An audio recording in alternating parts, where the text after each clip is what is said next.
Bacaan dari kitab Yesaya.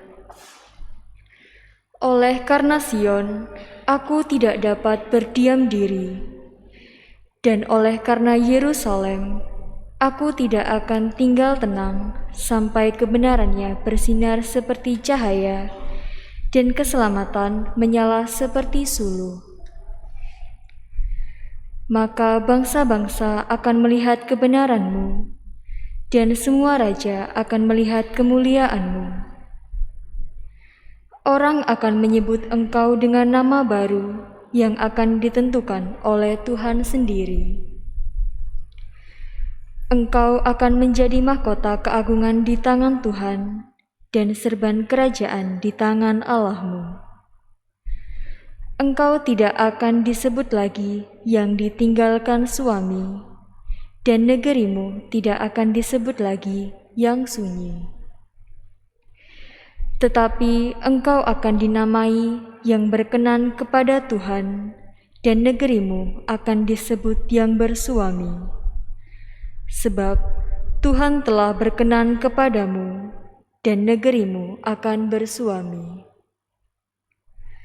Sebab seperti seorang jejaka menjadi suami seorang anak dara, demikianlah dia yang membangun engkau akan menjadi suamimu.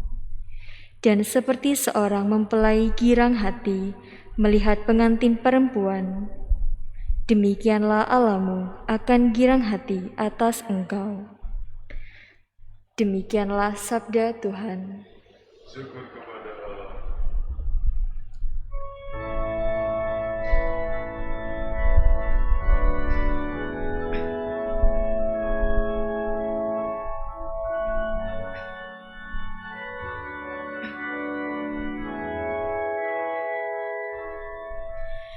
Kisahkanlah karya-karya Tuhan yang ajaib di antara segala suku.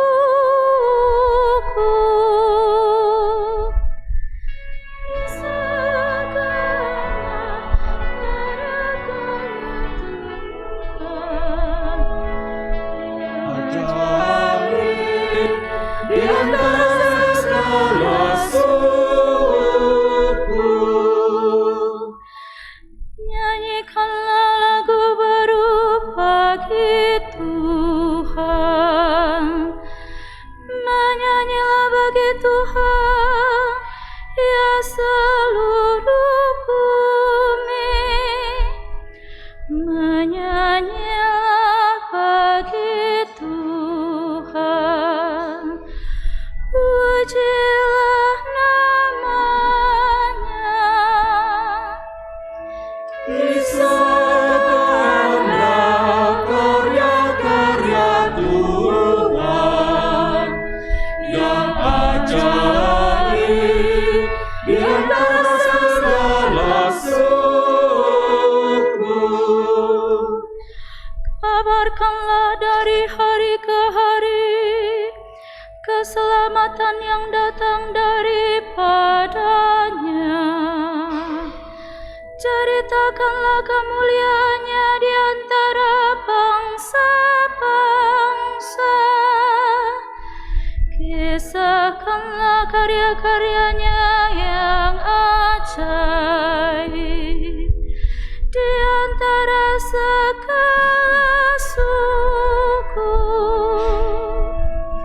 Kisahkanlah karya-karya Tuhan yang ajaib di antara segala suku. Kepada Tuhan, hai suku-suku bangsa, kepada Tuhan sajalah kemuliaan dan kekuatan. Berikanlah kepada Tuhan kemuliaan namanya. Kisahkanlah karya-karya Tuhan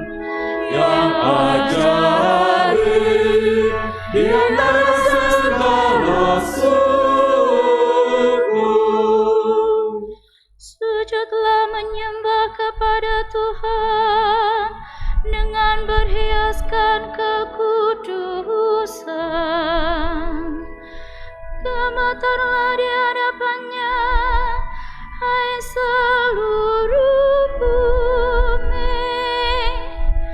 Katakanlah di antara bangsa-bangsa, Tuhan itu Raja. Ia akan mengadili bangsa-bangsa dalam kebenaran. Kisahkanlah karya-karya Tuhan yang ajaib di antara segala suku.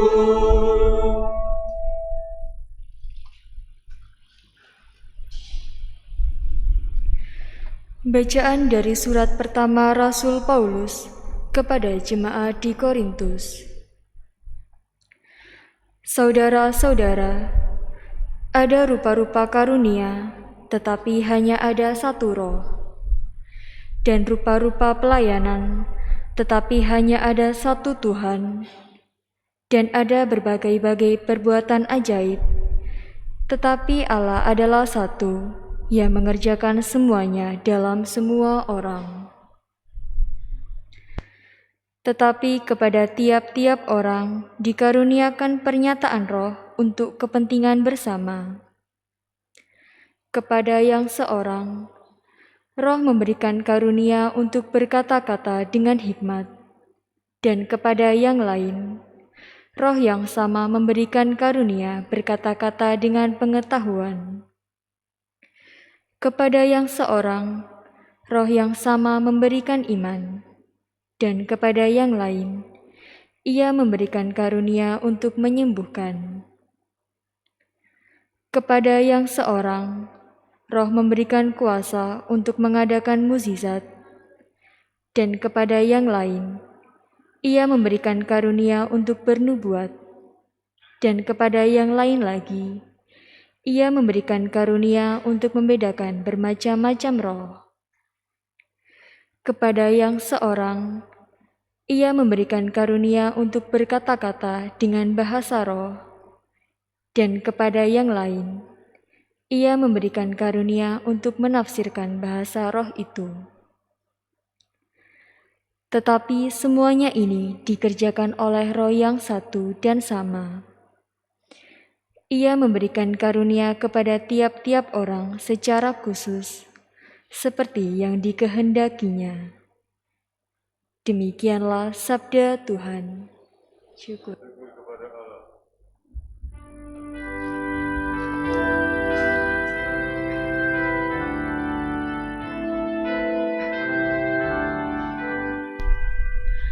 Haleluya, haleluya, haleluya.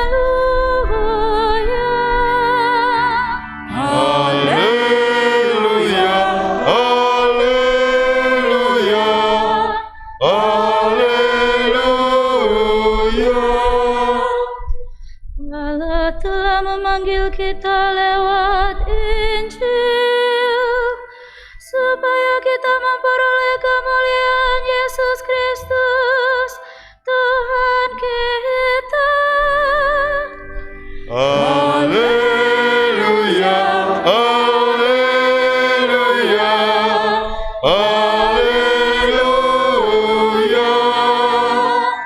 Haleluya, haleluya, haleluya. Tuhan bersamamu.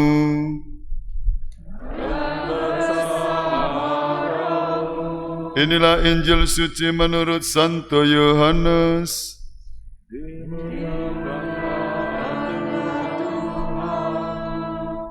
Pada waktu itu ada pesta perkawinan di Kana yang di Galilea, dan ibu Yesus ada di situ. Yesus dan murid-muridnya diundang juga ke perkawinan itu. Ketika mereka kekurangan anggur, Maria berkata kepada Yesus, "Mereka kehabisan anggur." Kata Yesus kepada ibunya, "Mau apakah engkau daripadaku, ibu? saatku belum tiba. Tetapi Ibu Yesus berkata kepada pelayan-pelayan, apa yang ia katakan kepadamu, buatlah itu. Di situ ada 6 tempayan yang disediakan untuk pembasuhan menurut adat orang Yahudi.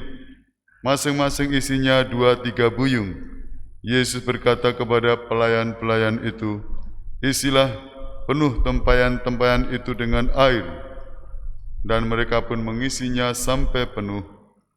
Lalu kata Yesus kepada mereka, sekarang cedoklah dan bawalah kepada pemimpin pesta. Lalu mereka pun membawanya. Setelah pemimpin pesta itu mengecap air yang telah menjadi anggur itu, dan ia tidak tahu dari mana datangnya, tetapi pelayan-pelayan yang mencedok air itu mengetahuinya. Ia memanggil mempelai laki-laki dan berkata kepadanya, setiap orang menghidangkan anggur yang baik dulu, dan sesudah orang puas minum, barulah yang kurang baik. Akan tetapi, engkau menyimpan anggur yang baik sampai sekarang. Hal itu dibuat Yesus di Kana yang di Galilea, dan merupakan yang pertama dari tanda-tandanya.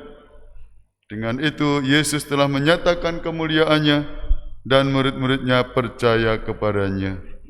Demikianlah sabda Tuhan. Terpujilah Kristus. Suster, Bapak, Ibu, dan saudara-saudariku seiman dalam Kristus, umat yang ada di paroki Santo Yusuf maupun yang ada di rumah.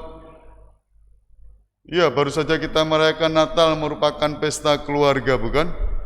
Keluarga bergembira, digembirakan dengan kelahiran Tuhan kita Yesus Kristus. Minggu yang lalu kita memestakan pembaptisan Tuhan. Yesus dinyatakan, ya, diproklamirkan sebagai anak Allah yang terkasih. Kita diajak untuk mendengarkan Dia. Hari ini dalam bacaan Injil Yohanes, kita melihat bagaimana peristiwa perkawinan di Kana menjadi sarana Allah menyatakan kemuliaannya. Saya ulangi, peristiwa perkawinan di Kana dipakai untuk Allah menyatakan kemuliaannya lewat Yesus dengan tanda-tanda, yaitu mujizat yang pertama. Nah, kalau kita doa rosario, ya, peristiwa terang, ya.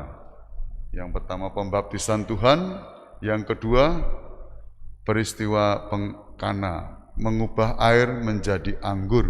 Mujizat yang pertama menyatakan kemuliaan Allah lewat Yesus Kristus.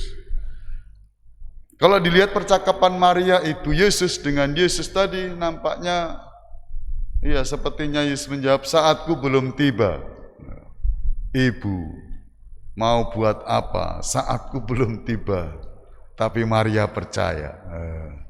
Kepada pelayan-pelayan dia mengatakan, apa yang dikatakan padamu, buatlah itu.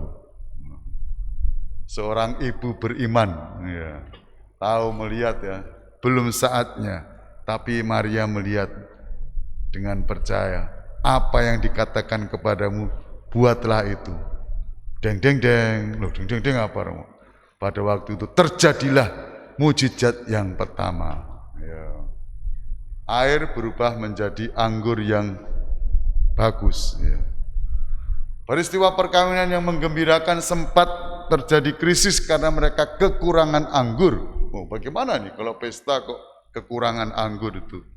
Tapi Bunda Maria melihat dan dia menyampaikan kepada Yesus putranya, dan terjadilah mujizat yang pertama.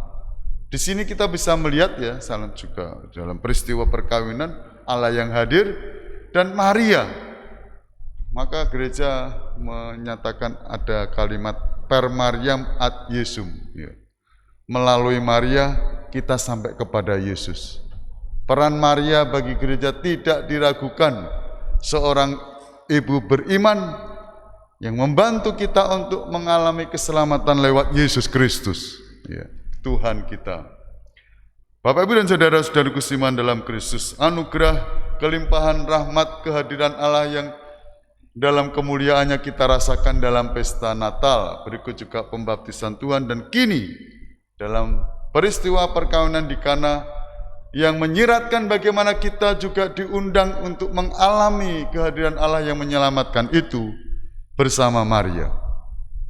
Kita tidak hidup dalam keraguan, kecemasan, asal kita mau apa pesan Maria, apa yang dikatakan kepadamu, buatlah itu. Simple saja. Orang sederhana yang menyiapkan itu, membantu mengisi tempayan itu ya. Ya, lihat, dan dia melaksanakan apa yang dikatakan oleh Yesus. Dalam realitas hidup sehari-hari ada kali kita bingung dengan ini bagaimana mengatasi persoalan. Maria memberi pesan sederhana, lakukan apa yang diperintahkan oleh Tuhan. Menarik dihubungkan dengan pembaptisan Tuhan ya. Kita diangkat menjadi anak-anak Allah, kita diminta untuk mendengarkan Dia. Inilah anakku yang terkasih, dengarkanlah Dia. Kita yang diangkat menjadi putra-putri Bapa untuk mendengarkan Yesus, putranya yang terkasih. Dan kini Maria menekankan lagi, apa yang dikatakan kepadamu, buatlah itu. Ini menjadi keyakinan kita sebagai orang Kristen. Dalam aneka kesulitan hidup, kita bisa datang kepada Bunda Maria dan mendengarkan suara Yesus dan melaksanakannya. Betapa pentingnya kita mendengarkan sabda Tuhan, betapa pentingnya kita membaca kitab suci di masa pandemi ini. Acap kali kita dibingungkan dengan aneka persoalan-persoalan hidup, apalagi perkembangan media sosial. Acap kali kita, bagaimana literasi kita kurang. Namun kembali kepada iman kita, yakinlah Allah akan menyertai kita sebagai Immanuel, Allah beserta kita. Siapa yang berpegang pada sabda Tuhan, Anda jangan bingung ya dengan aneka ini ya. Handphone, kadang-kadang media sosial ini ya bisa untuk komunikasi. Ini bukan handphone ini tempat kacamata. Acap kali ini bagaimana Romo? Bagaimana Romo? Loh, tidak usah dibaca kalau membingungkan ya. Ya, bacalah sabda Tuhan yang memberi keyakinan. Sebagai orang beriman acap kali ya, baca kitab suci dan akan mendapat informasi untuk kekuatan. Siapa yang berpegang ya pada sabda Tuhan dan setia mematuhinya, loh ya, hidupnya mulia dalam cahaya baka, bersekutu dengan Tuhannya. Percayalah dan pegang sabdanya, hidupmu dalam Yesus sungguh bahagia. Kalau mau bahagia, ingat Tuhan, laksanakan apa yang dibisikkan, apa yang diperintahkan Tuhan, apa yang Anda baca dalam kitab suci. Ya, semoga sabda Tuhan hari ini, peran Bunda Maria, Maria senantiasa menyimpan segala perkara yang disaksikan dalam Injil itu ya, dan merenungkannya. Dan dia memberi pesan, apa yang dikatakan padamu, buatlah itu. Semoga terjadi dalam keluarga dan pribadi kita, lebih-lebih di masa pandemi ini. Kita semakin mantap dalam beriman kepada Tuhan. Berkatalah menyertai kita semua. Amin. Mari kita bangkit berdiri.